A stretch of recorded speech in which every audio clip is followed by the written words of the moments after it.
Mark 3. A mitzvah on Shabbat. Yeshua entered the synagogue again, and a man with a withered hand was there. Now some were carefully watching him, to see if he would heal him on Shabbat, so that they might accuse him.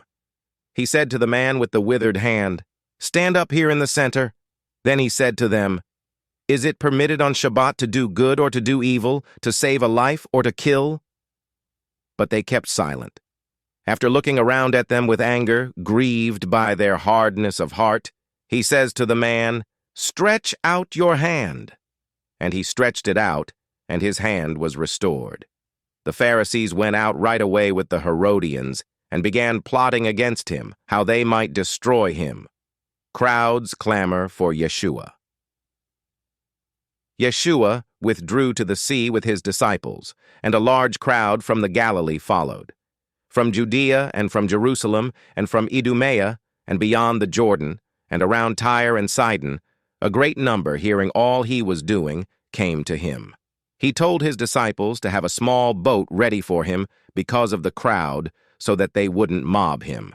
For he had healed many, so that all those afflicted fell down before him in order to touch him, and the unclean spirits, whenever they saw him, would fall down before him and cry out, "You are Ben Elohim." But Yeshua strictly ordered them not to make him known. Appointing the 12. Now he climbs up on the mountain and calls those he himself wanted. And they came to him. He appointed 12, whom he also named emissaries, so that they might be with him and he might send them to proclaim the good news, and to have power to drive out demons. And he appointed the 12 to Simon. He gave the name Peter. To Jacob and his brother John, the sons of Zebedee, he gave the name Boanerges, which is sons of thunder. And Andrew, Philip, Bartholomew, Matthew, Thomas, Jacob the son of Alphaeus, Thaddeus, Simon the Zealot, and Judah from Creot, who also betrayed him, binding the strong man. Then he comes into a house, and again a crowd gathers, so they couldn't even eat. When his family heard about this, they went out to take hold of him, for they were saying, "He's out of his mind." The Torah scholars who came down from Jerusalem said, "He's possessed by Beelzebul," and "By the ruler of demons, he drives out demons." He called them and began speaking to them in parables. How can Satan drive out Satan? If a kingdom is divided against itself, that kingdom cannot stand. And if a house is divided against itself, that house will not be able to stand. And if Satan has risen up against himself and is divided, he cannot stand, but his end has come.